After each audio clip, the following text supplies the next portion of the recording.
You're halfway there. Oh, GeekBeast in a prayer. Yo, happy Wednesday. Yeah, I obviously was not one of the main members of Coachella this past weekend, but it doesn't matter because I'm still fired up because it's halfway there. Wednesday, baby, one of my favorite days of the week, Odin's Day for my longtime subscribers.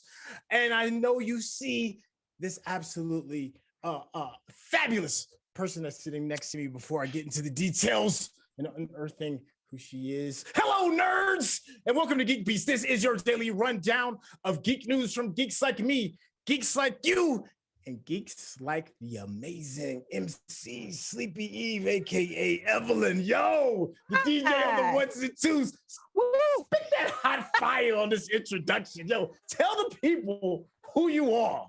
Hello. I am Evelyn. I am from California, from the Bay Area. I am your TV addict, voiceover artist, photographer, actor.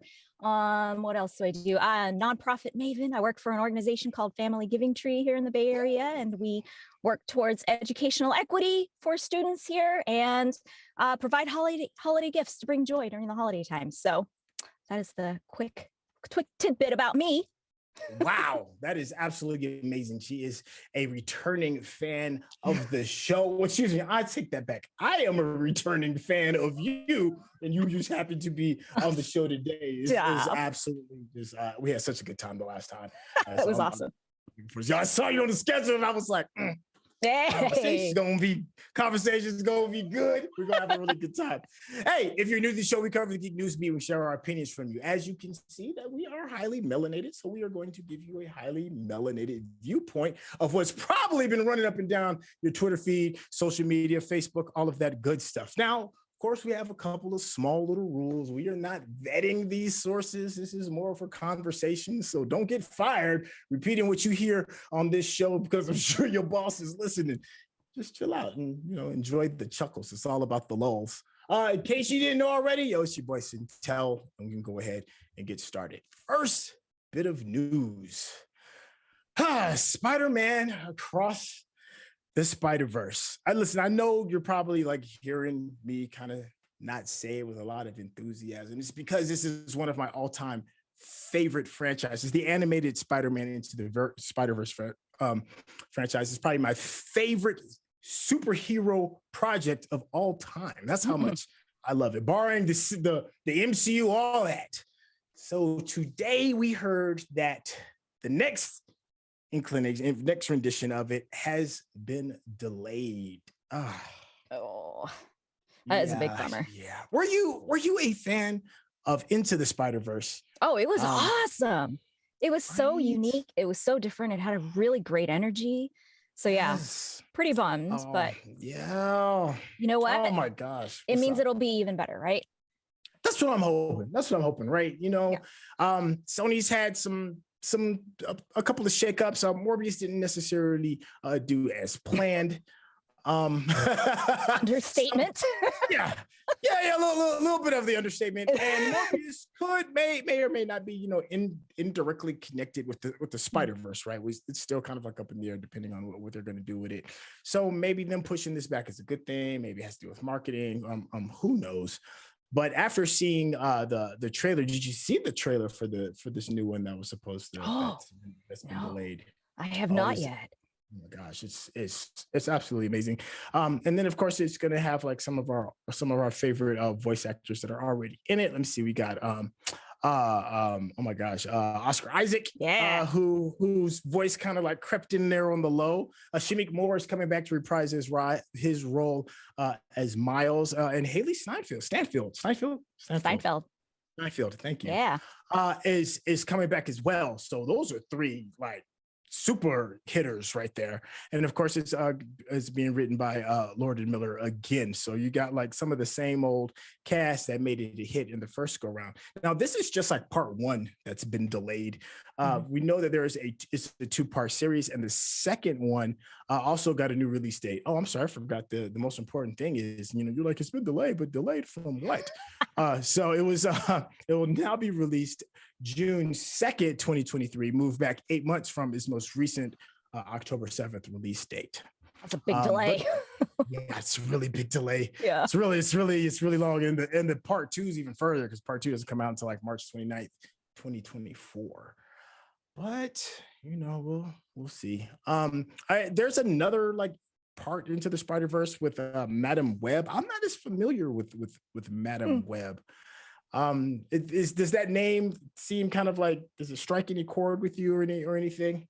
I'm intrigued. I mean, it feels like it could be a totally different character that's being introduced. Like, bring a different element to it. Yeah. It's bringing in somebody else as a part of the Spider-Verse. And Dakota Johnson's Madam Webb. I guess that's how it's pronounced. I'm not sure what all the details are. I'm sure the people in the chat will certainly be giving me a proper thrashing for not knowing an education, for not knowing all of the details. I'm like, yo, what are you doing? You over here messing this up for us real quick. Oh, I am so sorry. I had a small technical hiccup. Give me one moment. Un momento, por favor. I am so sorry. My cell phone out. Okay, there we go. We are back on track, ladies and gentlemen. Okay, so the Spider-Verse still seems to be in good hands, and other projects are going to be moving on. Let's change gears for a hot second and go to something that you may be a little more familiar with, and that is Dungeons and Dragons. So the Dungeons and Dragons rule set could be applied to more brands and IP, just like Magic the Gathering. So Hasbro is considering using Dungeons and Dragons rule set as the foundation for games that explore more brands and intellectual properties. So there's a whole lot of new exclusive content that we can do. This is said by Cox, one of the international creators. No, I'm sorry, I am absolutely fumbling the ball on this one. This is a quote from one of the execs at Hasbro. He said, there's a lot of new exclusive content we can do. We've talked a lot about the universes beyond in Magic, which is the concept of thinking about Magic as a play system and bringing in outside brands or outside IPs into that play system. We see potential for that in D&D as well, and we think that D&D and beyond can be a primary hub for that. Just one more piece of context, and then I'm gonna let you get dipping. I know I'm over here just badgering the mic right now. So D&D Beyond is a website where you can go and kind of like have a digital front for your D&D characters, if you're a DM, or your ideas when it comes to looking at the lore, finding spells. It's all on one platform that makes everything a lot simpler, and Hasbro has bought the rights to that. So I think they're going to be adding in other stuff that uses that website's technology and gamify a couple of things. Now that I'm done rambling, oh my gosh, are you a fan of Dungeons and Dragons, and is this affecting your world? Hey, I think we've both established that we are both extreme Uber D&D Beyond or D&D geeks. Yes. So I do use D&D Beyond in the campaigns that I play in, and I can tell you, I don't know if you do. Do you actually use D&D Beyond, or do you? Yeah. So I feel like they've put in a lot of improvements over the past few years.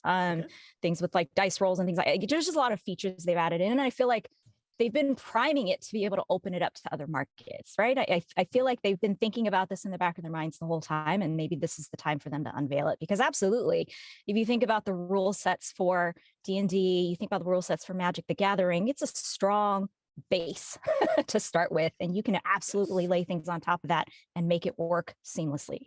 So I'm very excited to see where this goes.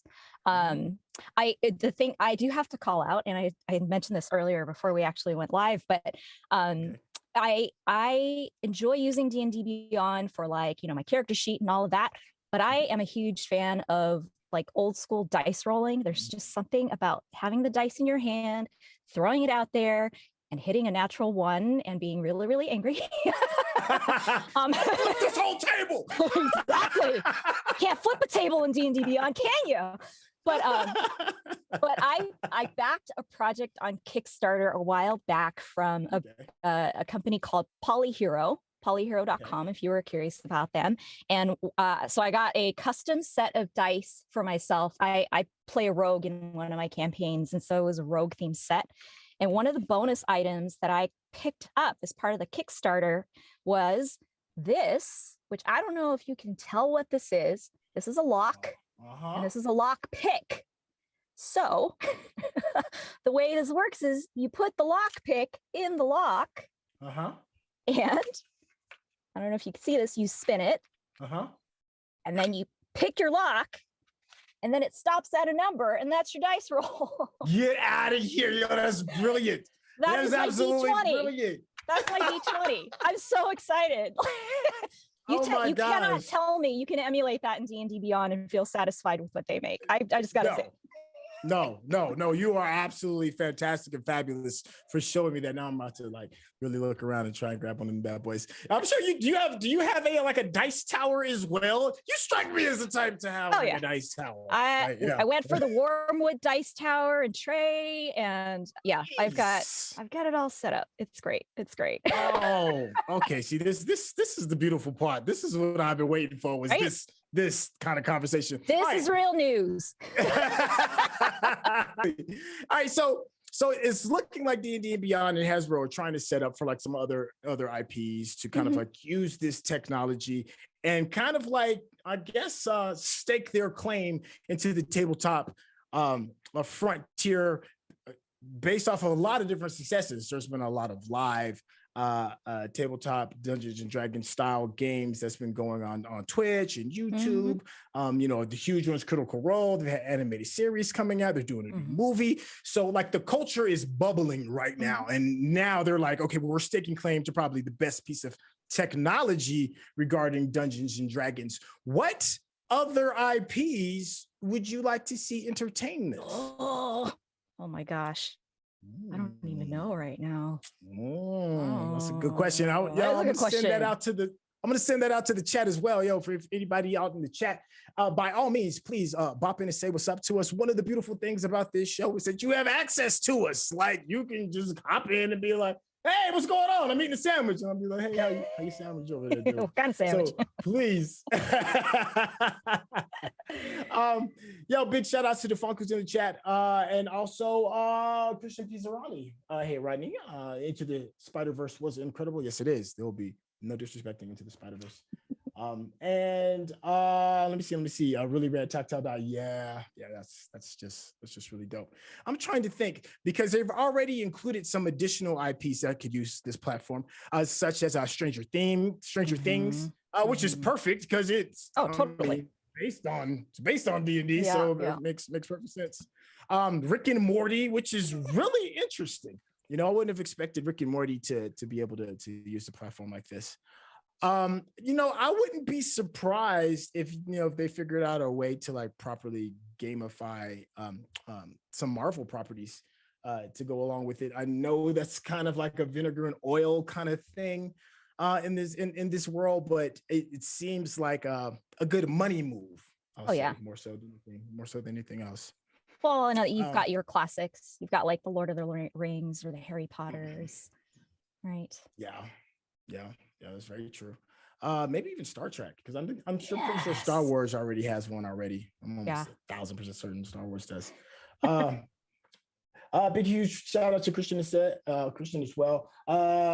They said you can apply D&D rules to a number of video game IPs.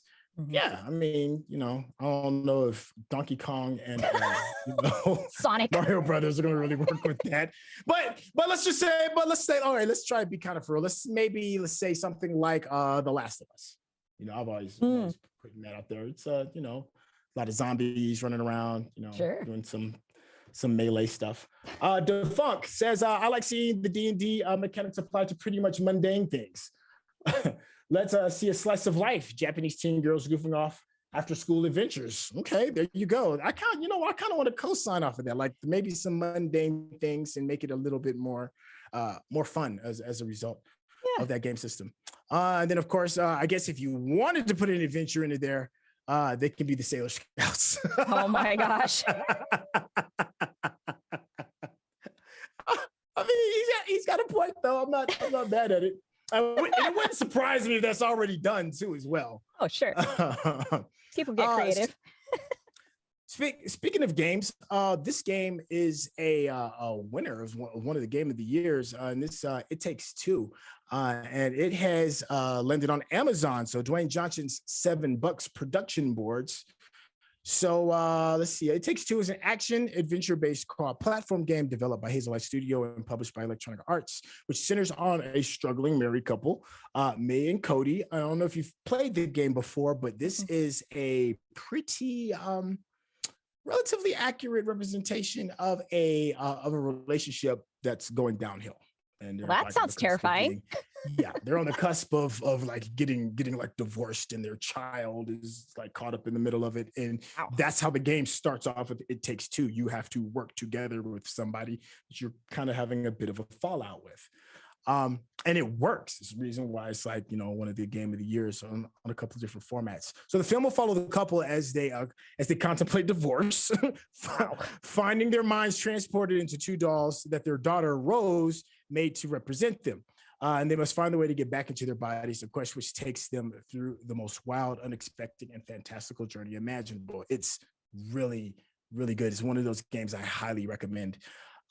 So Dwayne "The Rock" Johnson's production company is piecing something like this together. I'm having like thoughts of maybe like a Jumanji kind of thing. I feel like it feels kind of Jumanji-ish. Is that just me? Did you enjoy Jumanji? Did you even see it? I did. I thought it was fun. It was good, right? You go in with an expectation, right? You go in with a certain expectation, and it was very enjoyable.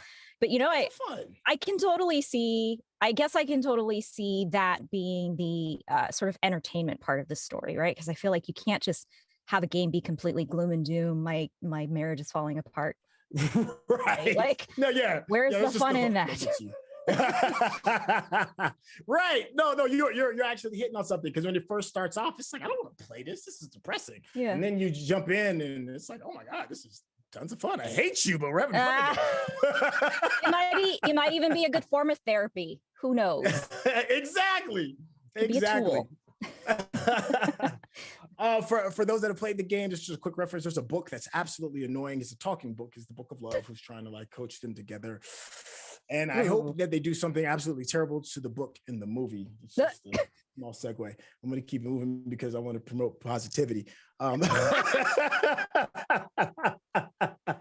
Hey, so speaking of video games, we're going to keep it moving, because I thought I heard you say that, you're okay with VR products, virtual reality type gaming. VR is so awesome. It is such a unique experience that if you have not actually spent any time in VR doing anything before, you should.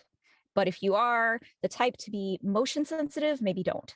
But VR is just such a new way to experience games and entertainment in general. So I'm very excited. I'm very excited for all of the content that's going to be coming out in VR. I mean, all the content that has come out in VR so far has been pretty cool, but people are getting really creative with stuff they're putting out there. That's the big thing. People are starting to get pretty creative.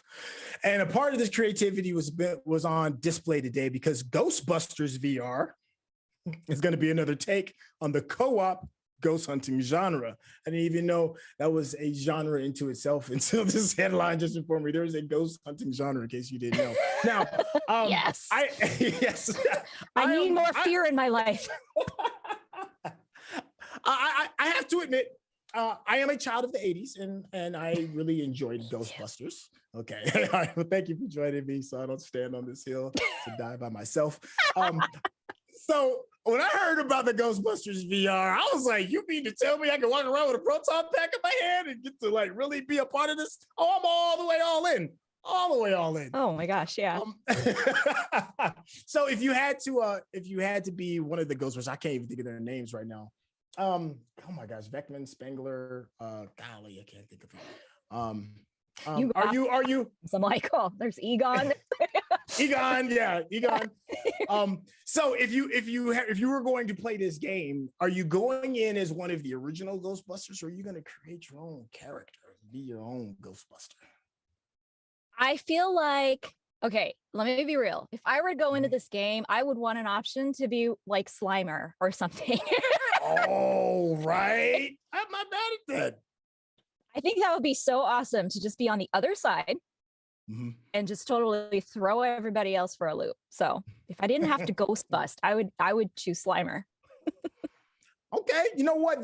That makes sense because there are genre games out there where you can be the bad guy, right? And it's like 1 versus 4. They got like not the Freddy, but the Friday the 13th game that's kind of like that. There's a Predator game that's kind of like that. Oh, so you would be Slimer. Yeah. What was the name of the dude that was stuck in the painting? Vigo, right? Vigo. Yeah, there we go. The only reason why I want to be him is I just want somebody to make a digital painting of myself. So. No ego at all. Yeah, I know. There's just no ego. I'm absolutely ridiculous. Hey, speaking of VR as well, there are still some other additional add-ons to the technology, and that is an NFL football game is coming to VR as well. It's also coming to the Quest as well. So it's going to be called NFL Pro Era. It's going to be available from MetaQuest and the PlayStation VR headsets.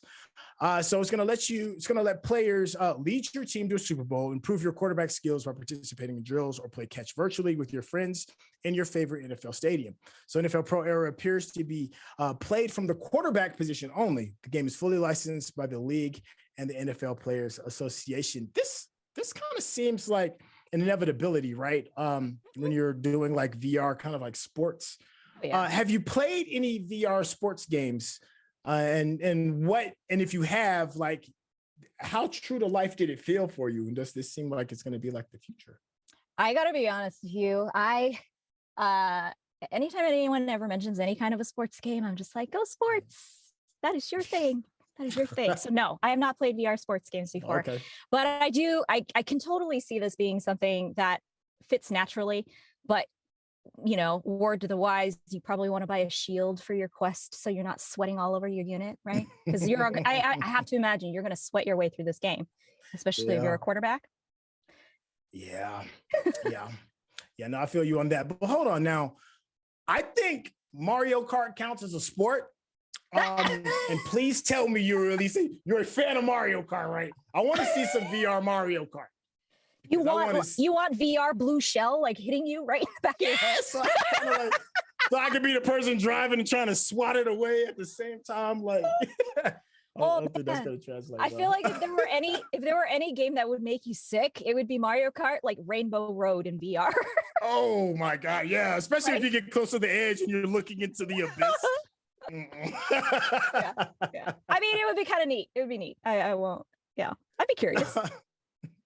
Thank you. Shout out to the chat again. Oh, go ahead. I was gonna say I might throw the headset on the ground out of anger, but oh yeah. If it's one thing you can guarantee is Mario Kart is going to induce some rage and something being thrown and some friendships being lost. I think the only thing that can induce more violence is a game of Monopoly. And if you did Monopoly VR, it'd be an absolute wrap. If you bought a Monopoly VR game, I feel like I'd have words. Yeah, because you know why? I don't want that to happen. It's because inevitably you're gonna go to jail, and I just have like trauma over jail. So I just don't want to.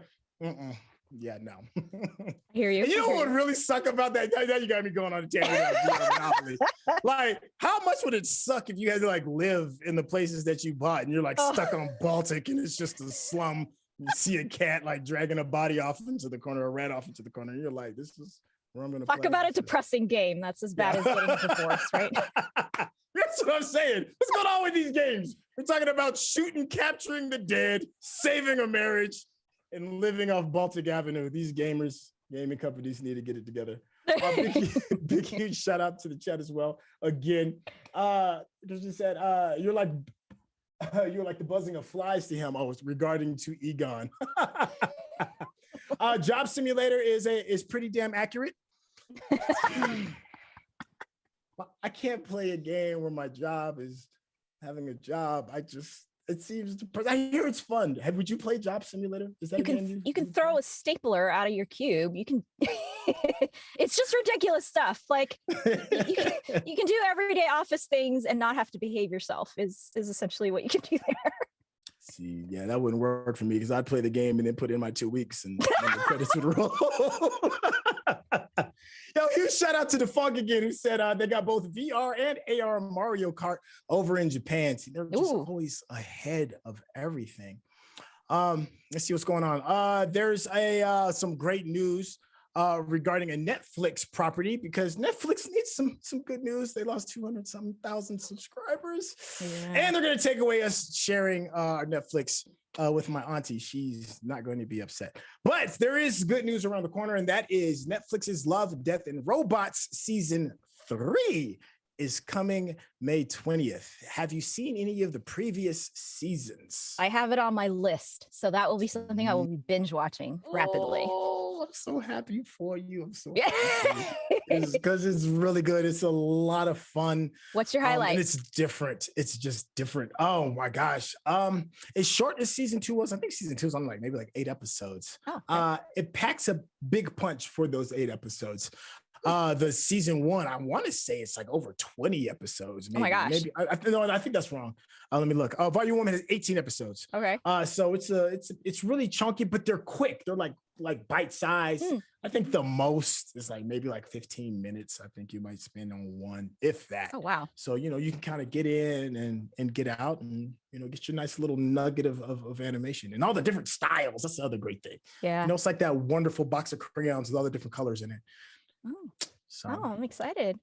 Yeah, man. So that's coming out May 20th. Nice. Let's see. Here's an old school one. Like I said, I'm a child of the 80s, and they have absolutely reconfigured the old Super Mario Brother vintage anime series. It's getting a 4K remaster, and you can watch it on YouTube now. I looked at it a little bit, and I'm gonna let you talk about it. Did you see any of the footage? The re-released footage? Yeah, I scrubbed through it a little bit. It's definitely Japanesey. I'd never seen the original. I didn't even know that was Super Mario anime was a thing. So I was curious, right? It was just well, how's this gonna look? How's this gonna sound? In my head before I started watching it, I was trying to envision what does Super Mario sound like in anime form, right? Right. It just, I'm used to hearing classic Mario, right? Charles Martinet with that, faux Italian accent. How do you do an Italian accent in Japanese? I don't even know. I was listening to it and I was just is there an Italian twang to it? I don't know. I can't tell. Yeah, I did kind of like what you did. I scrubbed through it, and I didn't get beat over the head with nostalgia. So I was like, okay, well, that's there. I kind of kept it moving. But for those that are super fans, you will be able to, be neck deep in nostalgia in the YouTubes for free. It. Yeah, for the free. Yeah. They're gonna keep it moving. I'm gonna have one quick rant. Then we'll keep it moving. Oh. Yeah. So Jason Momoa. Our favorite topic. Yo, this old handsome, overly talented dude with the absolute masterful chest. He's going to be in Minecraft. Yes, another video game turned to the cinematic screen. So Jason Momoa is in early talks to not just be in it, but to star in it as well.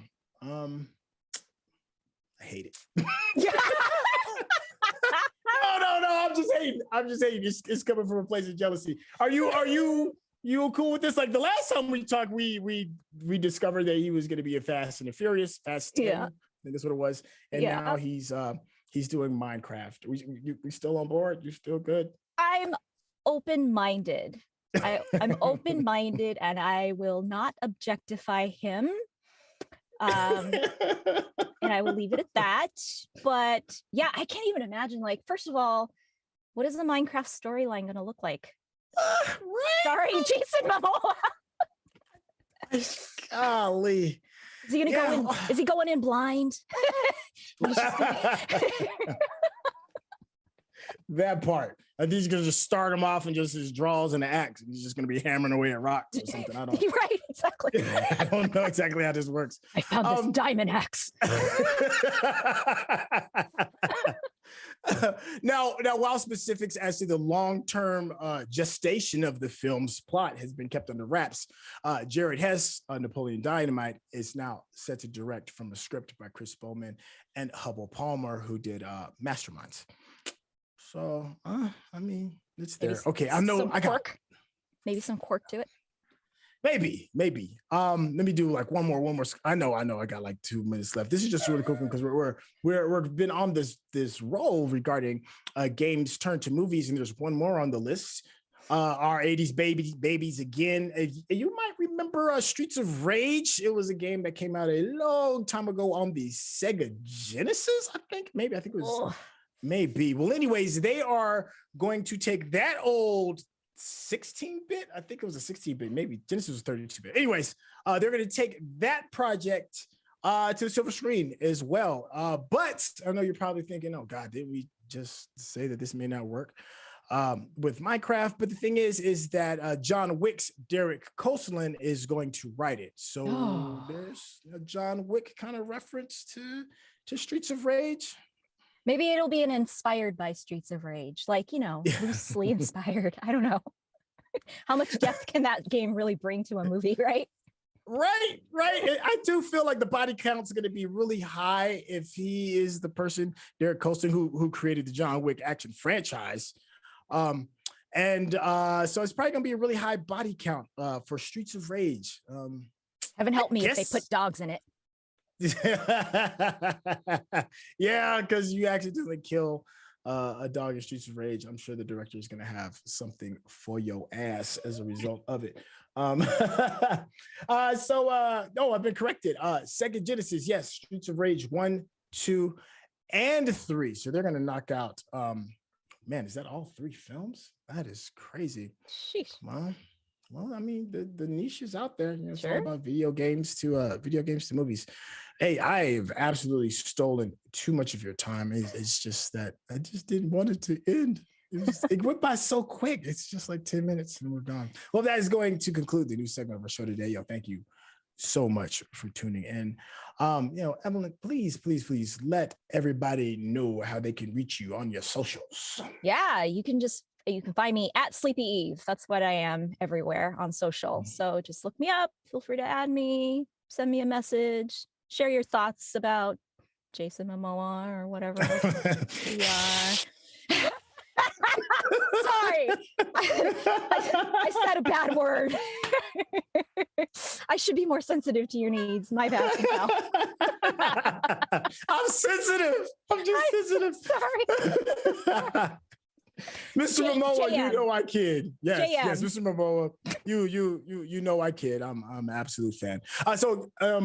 And also, if you are a fan of the show, you can check GeekBeast out on podcasts as well. So if you bump into us in traffic or you're taking a walk, we're on Apple Podcasts, Spotify, all of the big platforms, including platforms visually such as Facebook, Twitch, the YouTubes. Just hit / Geekish Network on all of those platforms. It's real super easy.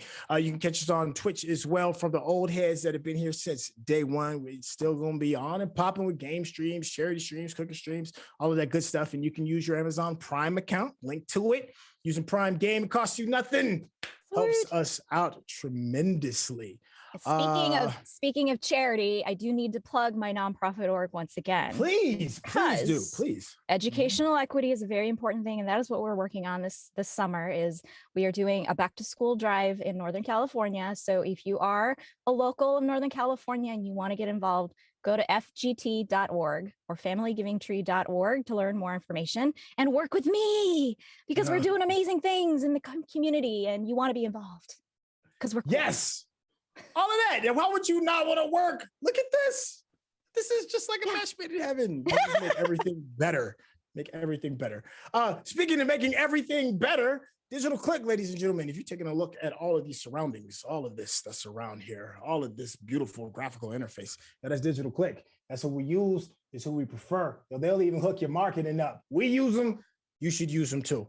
Normally today, we typically do binge worthy, but we're on a bit of a player holiday, but no frets. My pets, they will be back next Wednesday to hit you with some of that amazing goodiness. The next big thing that's coming up right around the corner is going to be Happy Hour on Friday, unless the voice in the sky corrects me. Don't you dare correct me on live TV. Okay, he kept it cool. Thank you, dog. I appreciate that. Yeah. So that is going to be it. Thank you so much for hanging out with us. I know we're a little bit over, but I enjoyed the company. Evelyn, please, please come back so we can kick it again. And I promise you, I'm not going to talk as much. I was a little little over the top today. But I love it. I love it. I love spending time with you. Thanks for having me. Yo, thank you so much. Yo, that's it. We out of here.